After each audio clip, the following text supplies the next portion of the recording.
Olá, hoje no Mundo Político os olhares do mercado e da opinião pública sobre o governo Lula. Como as diretrizes políticas e econômicas da nova gestão do Planalto têm repercutido em setores da sociedade. O que os levantamentos iniciais indicam sobre resistências ao presidente e sua popularidade. Como são vistos outros atores relevantes do primeiro escalão e as medidas que podem impactar o cenário nos próximos meses. Eu converso com o cientista político Guilherme Russo, diretor de inteligência da Quest Consultoria e Pesquisa. Bem-vindo mais uma vez ao Mundo Político, Guilherme. Um prazer recebê-lo.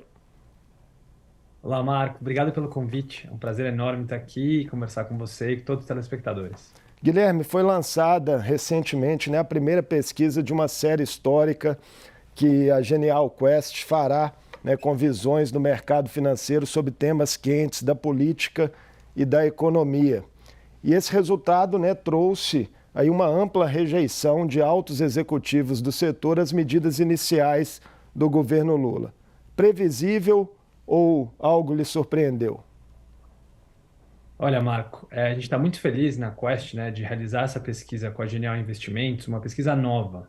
Por que ela é importante, né? Assim, muita gente se escuta o mercado, o que quer dizer isso? Então a gente foi lá conversar com gestores e economistas que tomam decisões importantes em relação ao mercado financeiro. Então, a gente queria saber mais o que o mercado está vendo da gestão econômica, do novo governo Lula, entender melhor a posição deles, o que eles esperam para o futuro. E tem resultados, assim, digamos, esperados e outros muito surpreendentes. Eu acho que a primeira surpresa é o nível, de, digamos, ceticismo, desconfiança do mercado ainda com o novo governo Lula. A gente fez a pergunta, você acha que, para os gestores, a política econômica está na direção certa ou na direção errada? E assim, a grande maioria, 98% dos gestores, dizem que está na direção errada. Mas por que que, a gestão está no sentido errado? E os gestores, o mercado está muito preocupado com a seguinte questão: esse governo parece não estar preocupado com o que a gente chama, da gestão pública do dinheiro, quanto que está gastando versus quanto que está arrecadando. O mercado está muito cético em relação a isso, e quando o governo gasta mais do que arrecada, o que acontece é, existe uma preocupação com a capacidade do governo de pagar as contas, e logo isso também vai aumentar a inflação, e aí gera toda a complicação para a população. Pois é, eu vi que as expectativas de escala de superávit primário, sobre o governo Lula, na visão destes executivos, não irá gerar sustentabilidade da dívida, Essa é uma impressão que a pesquisa traz ali. Mas os números do governo Bolsonaro, Guilherme, nesse ponto também eram distantes, do que eles consideram ideal. Que outros elementos do governo Lula pesam para que haja uma avaliação tão negativa? Olha, primeiro vale lembrar, que o governo Lula é um governo, digamos, de esquerda. O que quer dizer isso, É um governo que tende a ter um pouco mais de preocupação com as questões sociais, mas questões sociais exigem muito dinheiro, Um Bolsa Família, gastos com a educação pública, exigem investimentos do governo, o que são importantes, sem dúvida alguma. Por outro lado, esses atores econômicos, o mercado, tem uma preocupação muito grande em, olha, tudo bem, você pode gastar, mas a gente tem que ter o que a gente chama de sustentabilidade da dívida, ou uma economia, que mostra que o país consegue pagar suas contas e vai crescer no futuro. Então essa, digamos, esse ator econômico, o mercado, que pareceu mais coeso do que a gente até esperava, ou seja, os gestores estão olhando para a política econômica de forma muito parecida, estão preocupados, digamos assim, com o que a gente vai chamar de manter a gestão da dívida pública de forma que não cresce mais dívida, Um país que tem muitas dívidas pode lá no final das contas dar o que a gente chama de um calote, de não pagar suas dívidas, e aí isso tem implicações muito grandes. Nem a Mas, reoneração de combustíveis ainda não é reconhecida como um esforço do governo de se reduzir esse déficit público. perfeito, O governo teve que lidar com essa situação da reoneração dos combustíveis, e está muito claro assim que o mercado está aceitando, dentro do próprio governo, a gente pode chamar de duas alas. Uma ala mais política, que gasta mais, que está interessada, e uma ala econômica, que é liderada pelo ministro da Fazenda, Fernando Haddad. Tem sempre essa briga. Na decisão da remuneração dos combustíveis, a gente viu que o Haddad, digamos, ganhou uma batalha ali de querer, olha, a gente vai voltar a cobrar imposto porque a gente precisa arrecadar dinheiro. Então foi um sinal e o mercado, digamos, está melhorando, a visão sobre o Haddad. Mas ainda como um todo, no governo Lula, esse novo governo, ainda tem um ceticismo muito grande. Essa rejeição do mercado, Guilherme, está associada, na sua visão, também a mágoas ou frustrações que vêm do próprio processo eleitoral de 2022, já que majoritariamente apoiou o outro candidato, né, Jair Bolsonaro. Acho que está inegável, assim, né? O próprio mercado reconhece, conversando com outros gestores, além da pesquisa, o que a pesquisa mostra é a realidade, né? Assim, olha, tá em números aqui, numa pesquisa sistemática, muito bem feita, de que o mercado financeiro tem um viés, digamos, mais à direita. A gente perguntou sobre essa série de atores, né, personalidades políticas, e a opinião, né, o nível de confiança sobre uns atores, o próprio governador Zema, o governador Tarcísio de São Paulo, uma Que visão são muito mais alinhados a Bolsonaro, né? nada Estiveram Bolsonaro, alinhados. com números muito melhores do que com nomes ligados ao governo Lula, né? Como o próprio mesmo Alckmin, né? O antigo tucano, a Simone Tebet e também aí sim a Gleisi Hoffmann, Mercadante, símbolos, né? Do governo petista. Então, não há dúvidas de que existe sim um viés político dentro do mercado a favor mais da direita, e no caso da eleição do ano passado, ao Bolsonaro. E o que esse mau humor persistente do capital pode trazer de problemas para a governabilidade? Olha, isso é uma pergunta muito importante, né? Porque você fala, bom, o mercado não elege, né? O mercado, então, tudo bem, é um grande número ali de profissionais, mas eles não representam a população, eles representam um setor muito específico. O problema é que o que que o mercado importa, né? Ele importa porque ele fica avaliando o que que o governo está fazendo, e ele fica sempre não só avaliando, mas querendo, digamos, colocar mais dinheiro ou tirar dinheiro, apostar, né, digamos, no dólar, na Petrobras. Isso acaba tendo um impacto justamente sobre novos investimentos, quanto a economia vai girar. Então, o governo, né, o governo é eleito para responder à população, mas ele tem uma preocupação na esfera econômica de estar passando uma mensagem positiva para o mercado. Quando o mercado fica muito cético a longo prazo, né, fica, olha, isso aqui não vai ser bom, essa gestão provavelmente, a avaliação do mercado, né, vai ter problemas no futuro, acontece que o mercado vai sugerir, tirem dinheiro desse país, e isso cria muitas dificuldades para o país não só, digamos, manter um crescimento, mas com certeza de crescer mais, que é uma necessidade, né? As pesquisas, independentes se eleitores de Lula ou de Bolsonaro, era a principal preocupação do brasileiro. Como é que vai ser essa economia? É uma expectativa muito positiva em relação a 2023, 2024, por aí adiante.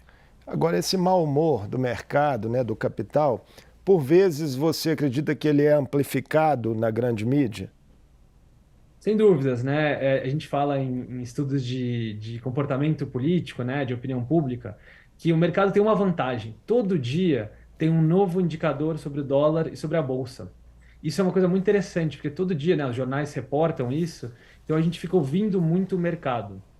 Quando, na verdade, existe toda uma outra economia que não é essa da Bolsa de Valores, que é muito importante, né? A taxa de desemprego, a inflação, né? É claro que aparece nos jornais é o que a população realmente sofre, né? A inflação, o preço da gasolina, mas o mercado, por essa Combate à questão fome, até né, que também é mesmo de uma ter um questão indicador econômica. todo dia, né? Aparece todo dia, então você ganha muito espaço. E é algo que, enfim, né? Não é um problema só no Brasil, é na Europa, é nos Estados Unidos, mas tem essa vantagem para o mercado também. Então, o ministro da Fazenda, Fernando Haddad, é o personagem central para mudar esses humores? Com certeza, né? Assim, existe uma, como eu falei ali, um rapidinho, uma briga, né? O Fernando Haddad, ele é às vezes chamado do mais tucano dos petistas, né? Ele tem que passar uma mensagem para o mercado de que, olha, a gente não vai fazer, digamos, nenhuma loucura, né? A gente tem responsabilidade fiscal. Por outro lado, o Haddad, ele é não só o ministro do PT, mas ele responde ao chefe dele, que é o presidente Lula. Então, o Haddad, digamos assim, tem esses dois papéis. Está respeitando, né, a orientação do governo, a orientação do governo do presidente Lula, mas também tendo essa responsabilidade de mostrar para o mercado que o governo está preocupado, sim, com a inflação e, apesar disso, vai investir, né, vai ter investimentos públicos em saúde, educação e infraestrutura que o país tanto precisa. O ministro estaria andando numa espécie de fio da navalha, tentando se equilibrar. Sem dúvida, né? Claro que ele não trabalha sozinho, né? Existe uma equipe econômica, existe também outros ministros, né, que têm esse papel. A própria Simone Tebet, o vice-presidente e agora ministro Geraldo Alckmin, né, da Indústria e do Comércio, eles têm que compor juntos, né, a equipe econômica e estar apresentando isso para o mercado, para o governo e tem um terceiro ator também que é muito importante, que é o Congresso. Por que o Congresso é tão importante? Porque se o governo quiser fazer, né, aprovar tanto a reoneração dos combustíveis, o novo arcabouço fiscal, reforma tributária, depende do Congresso. Então, o Haddad, né, tem esse papel de também dialogar com os partidos, com o Congresso, para aprovar essas reformas ou qualquer projeto que o governo tenha na área econômica. Falando em novo arcabouço fiscal, que você acabou de citar, Guilherme, né, a ser apresentado esta semana, esse documento, né, essas intenções, esse pacote, né, de medidas, pode ser um elemento para a evolução da imagem pública do governo, tanto junto ao mercado quanto à sociedade em geral? Com certeza. O arcabouço fiscal, né, que está sendo debatido hoje aqui, nessa semana vai ser debatido, ele é muito importante por dois motivos. O primeiro é que ele tenta, digamos, justamente passar essa imagem de como é que o governo vai lidar com as contas públicas. Por quê? Quando a gente fala arcabouço fiscal, é um conjunto de regras que delimitam quanto que o governo pode gastar. E nessa pesquisa que a gente fez com a Genial Investimentos, tinha um resultado muito forte, isso me surpreendeu que nos gestores, né, o capital, olha o arcabouço fiscal com mais importância até do que a reforma tributária. Por quê? Porque ele é um grande sinal sobre quanto o governo, digamos, está disposto, né, está preocupado com a inflação e a gastar. Então, ele tem um peso maior do que a reforma tributária sobre o que eles acham sobre a taxa de juros, e outras questões econômicas. Mas tem uma coisa muito importante, né? O mercado vai esperar umas novas regras muito mais, que a gente chama de austeras, né? Muito mais, digamos, rígidas do que o próprio governo deve oferecer.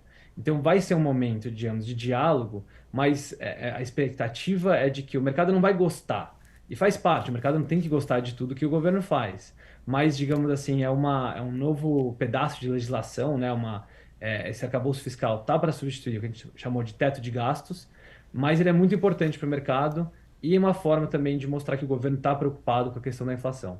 Outro ponto, né, é a queda de braço que existe em torno, né, do Planalto e o Banco Central da taxa de juros, né, com o amplo apoio da Faria Lima às taxas atualmente praticadas pela instituição. O que você imagina que pode acontecer nos próximos meses, Guilherme, diante das pressões que o BC sofre, né, políticas da ala política do governo por uma redução da taxa?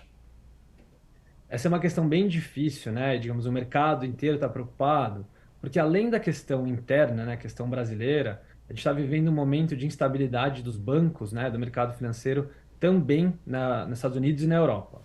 Dito isso, o Brasil tem a taxa de juros real mais alta do mundo. Quer dizer isso? Pegar o empréstimo e pagar esse empréstimo é muito caro no Brasil.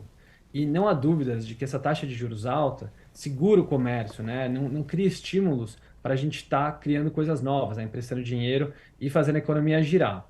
Por outro lado, o BC, então, ele está preocupado com a economia, mas ele também tem que ouvir o governo que está preocupado com, digamos, o desenvolvimento econômico do país. Então, a expectativa do mercado financeiro é, olha, o Banco Central não deve mexer muito na taxa de juros. Existem alguns ali gestores que falam devia ser mais baixo mesmo, mas tem, digamos, sempre uma preocupação em você olhar como é que está a economia, não só brasileira, mas internacional. Mas, ao mesmo tempo, o BC tem que ter em consideração como é que está a questão, se a gente vai conseguir crescer economicamente, né? E, para isso, a ferramenta que o Banco Central tem é essa taxa de juros. Então, se você abaixar ela um pouco mais, você está incentivando, né, o setor privado, gestores ali, o comércio, a buscar novos investimentos e fazer a economia girar. Em relação à reforma tributária, dá para sentir algum otimismo do mercado se ela sai ou não? Porque esse é um tema que não é novo, né? Já vem algumas legislaturas, né, tentativas frustradas de se fazer uma reforma tributária que sempre esbarra em interesses regionais conflitantes. Marco, seu ponto é muito bom, porque fazer uma reforma grande a tributária não é nada fácil. Existem vários interesses, né? Interesses de sindicatos, interesses de grupos de interesse, né? Digamos, de donos de fábricas, donos de comércio. Então, ela é sempre muito complicada. Por outro lado, eu acho que abriu uma janela, né? Assim, em alguns momentos políticos que a coisa está mais ou menos pronta. Eu quero dizer com isso, um governo novo querendo fazer a reforma tributária e um Congresso dizendo, olha, nós temos interesse, né? Se o governo mandar a proposta, a gente vai trabalhar em cima dela. qual que é a dificuldade, né? A reforma tributária, ela é difícil de fazer, porque ela vai mexer nos impostos, vai mexer em várias questões que são muito complicadas. Então, o governo vai ter que dialogar muito com o Congresso. Então, a expectativa é de que, olha, o governo vai mandar uma proposta, o Congresso vai mexer nela. O mercado financeiro está olhando, olha, existe uma probabilidade razoável da reforma tributária ser aprovada nos próximos 6 meses ou nesse próximo ano. A questão é qual reforma tributária? Isso a gente não tem muita clareza, né? Então existe uma preocupação, digamos, de todos os atores. A questão é que a gente nunca sabe ainda, porque o governo não mandou, como ela vai ser. Mas sem dúvida nenhuma, olhando, né, mesmo os gestores ali preocupados com as contas públicas, percebem que a gente precisa levar em consideração a desigualdade e, para isso, tributar, né, colocar menos impostos em produtos de consumo, como leite, arroz, feijão, e, ao mesmo tempo, a gente precisa onerar, né, colocar mais impostos em alguém. Então, tem essa questão, vai ser um debate muito duro, mas, para mim, assim, tem uma leitura de que abriu uma janela. Essa janela geralmente dura só um ano, porque ano que vem já é um ano eleitoral, que vem outras preocupações, mas o mercado também está na expectativa e o governo, o ministro Haddad, né, vai ser encabeçar essa proposta no Congresso e o Congresso vai mexer muito nela, né? Então a gente pode esperar os próximos meses de muita discussão sobre a reforma tributária. A posição dos governadores importa muito na questão também, né? Nessa segunda-feira, inclusive, nós temos já uma foto, uma declaração do governador Romeu Zema de Minas Gerais se dizendo amplamente favorável à reforma. Ele recebeu 2 deputados federais mineiros, Reginaldo Lopes e Newton Cardoso Júnior, que integram, né, o grupo de trabalho específico do Congresso. Então, mesmo os governadores, né, são muito afetados, as prefeituras, e quando a gente vê, né, o governador Zema, que não é do mesmo lado político do governo Lula, quando eles, digamos, ambos estão alinhados de que a gente precisa fazer uma reforma tributária, é esse momento, né, essa janela que abriu, então dá para esperar, né, mas qual reforma tributária a gente vai ter que esperar para ver. Voltando à questão da análise de imagem do governo Lula, Guilherme, o quão discrepante é essa visão geral momentânea do mercado financeiro das expectativas do conjunto da população nesse cenário de largada? Ela é muito grande, né? Uma discrepância gigantesca entre a opinião pública, a população e o mercado, né? Tanto na avaliação do governo Lula, então a gente fez uma última pesquisa aqui faz um mês, a Quest fez a pesquisa, que 40% da população avalia de forma positiva o governo Lula. Entre os gestores, na verdade, nenhum deles avaliou de forma positiva, né? 90% avaliou de forma negativa, ou seja, uma diferença gigantesca, assim, algo raro de se ver, porque são dois grupos muito diferentes. Tem uma outra pergunta que a gente fez para os dois grupos. Qual que é a sua expectativa para a economia nos próximos 2 meses? Quanto à opinião pública, né, a população de 63% espera que a economia melhore nos próximos 12 meses, entre os gestores, só 6% espera que melhore. Ou seja, um ceticismo, uma visão muito diferente em relação ao governo entre a opinião pública e o mercado. Isso se deve ao fato da população, em geral, né, sentir mais na ponta os efeitos de questões práticas do dia a dia, né, que envolvem preços de produtos básicos, enfim, acesso aos serviços públicos. Eu acho que tem 3 elementos aí, né? Uma é sem dúvida, quando a gente pensa em economia, para a população é diferente do que o mercado está vendo como economia. O mercado está muito mais interessado em indicadores macroeconômicos ou mesmo com a bolsa de valores. Quando a população pensa, bom, como é que está a taxa de desemprego, né? As pessoas ao meu redor, como é que estão os preços, quanto está a cesta básica, né? Ou a gasolina. Então são duas visões muito diferentes. Segundo, a gente citou um pouco, né? Existe um viés, digamos, uma forma de olhar o mundo muito diferente entre opinião pública e mercado.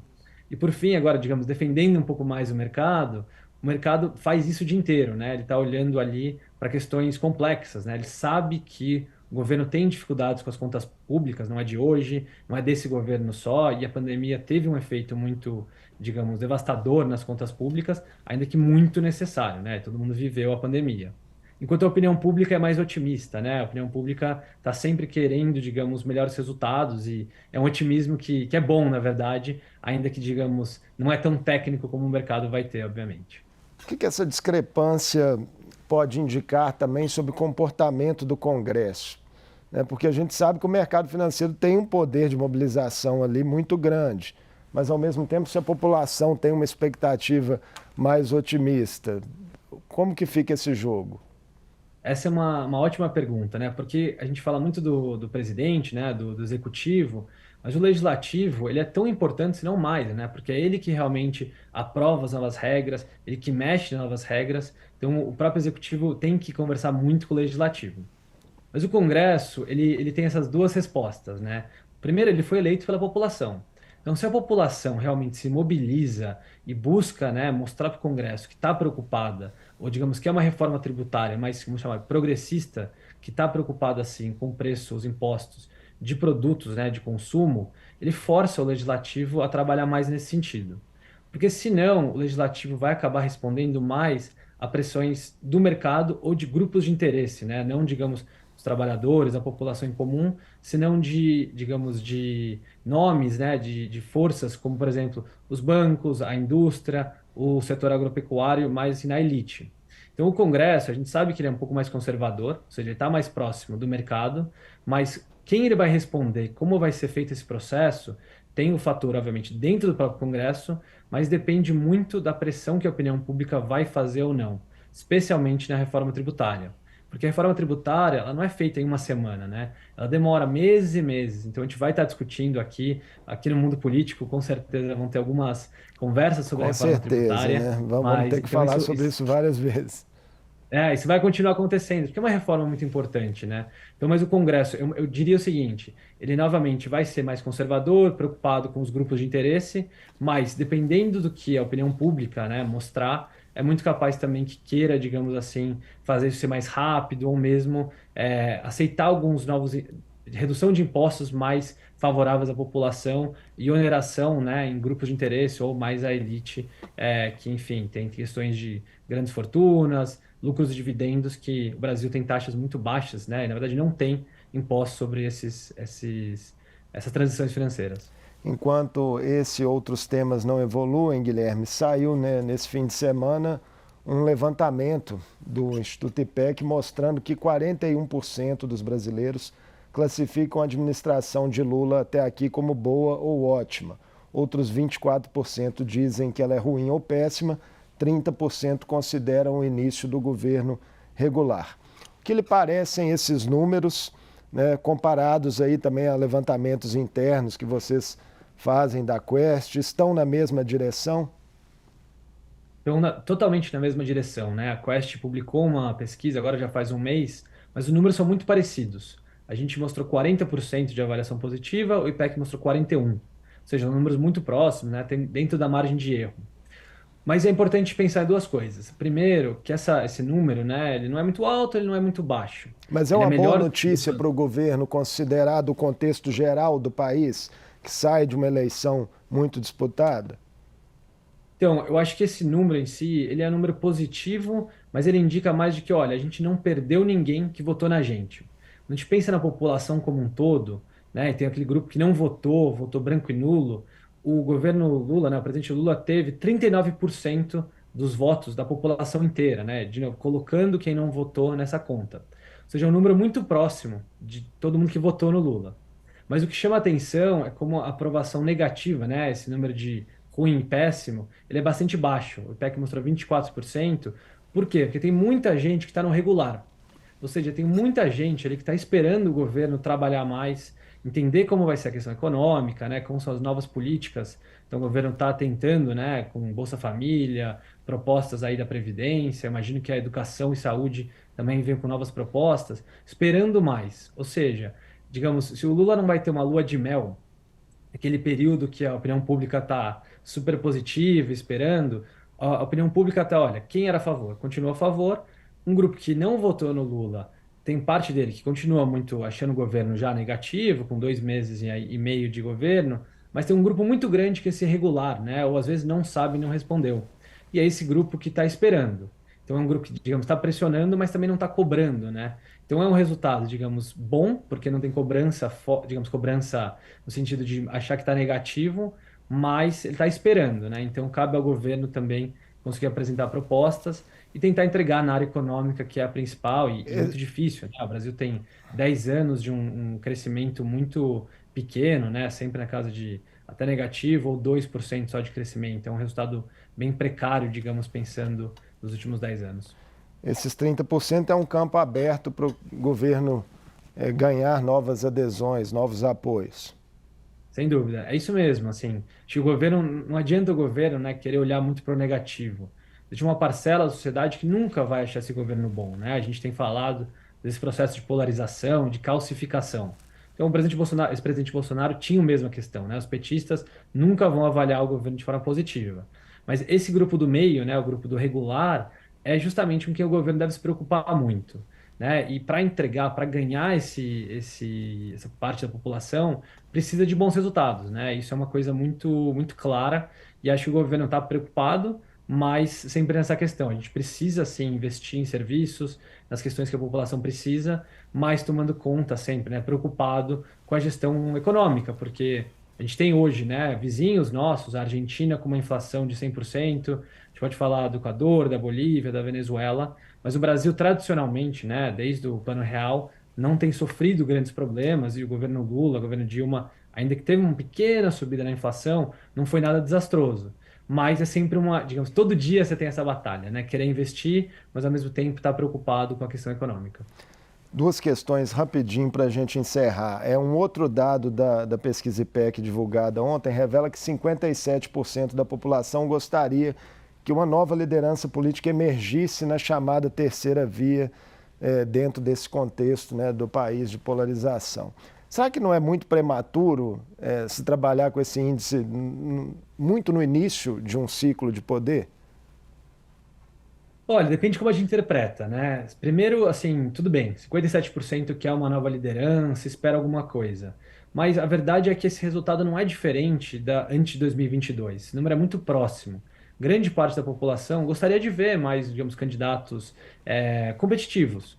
Mas a realidade, quando a gente realmente pergunta para a população, tem sentimentos muito fortes em relação ao Lula e ao Bolsonaro. São os dois principais atores, vão ser nos próximos anos. Então, digamos, tem duas formas de olhar. Mas, com certeza, né, pensando na presidência, é muito prematuro, porque isso é um que a gente chama, né, de uma atitude muito abstrata. Mas o que quer dizer isso, né, a terceira via? Pode ser desde, digamos, o Ciro Gomes, a própria Simone Tebet, que está no governo, é a Marina Silva, né, que terminou em terceiro lugar em duas eleições. O que quer dizer essa terceira via, né? É uma coisa ainda muito abstrata.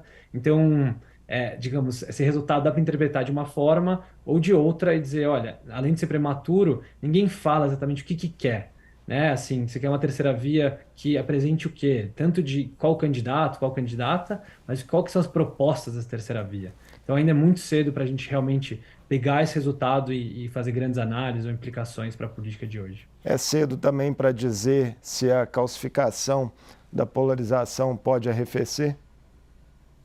Olha, eu acho que sim. Eu acho que o processo eleitoral é o processo que, na verdade, calcifica, né? Porque nós somos forçados a escolher, e aí no segundo turno, entre duas opções. Mesmo no primeiro turno, já ficou ali muito claro, né? Você tinha duas opções muito fortes. Mas a gente tem essa expectativa, grande parte da população, muito positiva, né? E a gente tem que torcer para esse novo governo, porque isso afeta todo mundo. Mas a calcificação, eu acho que a eleição, ela é esse processo, digamos, que aumenta, né, essa polarização, enquanto tudo depende um pouco como é que vão ser os debates, né? Se vai ter, sei lá, uma questão de impeachment sempre polariza a sociedade, ou mesmo como uma reforma tributária vai ser apresentada. Mas neste momento é um processo que a população está esperando, está voltando a retomar algumas amizades, algumas relações que, né, sofreram durante as eleições. Então eu acho que a gente tem que esperar bastante para ver se na verdade essa calcificação até atenua um pouco, né? Ela já existe grupos que quase não se conversam, têm visões de mundo muito diferentes, mas existe um grupo ali do meio bem grande que na verdade está esperando e não está polarizando de novo, está na verdade bem otimista, né, em relação ao país. Obrigado por mais essa conversa conosco no Mundo Político, Guilherme. Sempre um prazer recebê-lo. Eu que agradeço o convite, é um prazer enorme conversar de tópicos tão legais com todos os telespectadores e com você, Marco. Até a próxima. Eu conversei com o cientista político Guilherme Russo, diretor de inteligência da Quest Consultoria e Pesquisa. Falamos sobre impressões iniciais do mercado financeiro e da opinião pública sobre o governo Lula e as variáveis que podem alterar humores nos próximos meses. O Mundo Político fica por aqui. Obrigado por nos acompanhar e até o próximo programa.